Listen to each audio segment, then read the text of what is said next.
Limitado ang impormasyon na kukuha ng ating mga opisyal sa estado ni dating Congressman Zaldico sa Czech Republic.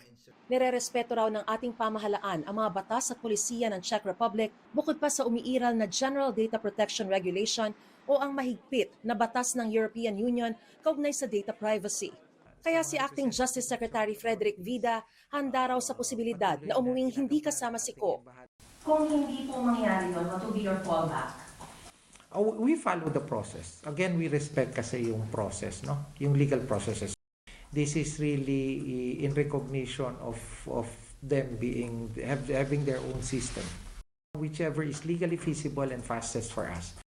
Pero pinanghahawakan pa rin nila ang mga barahang babanggitin nila sa pulong kasama ang kanilang Czech counterparts. Pumirma tayo pareho dun sa UNCAC, di ba? United Nations Convention Against Corruption. Ibig sabihin nito, it's a universal truth, di ba? Na pareho tayo, galit tayo sa korupsyon.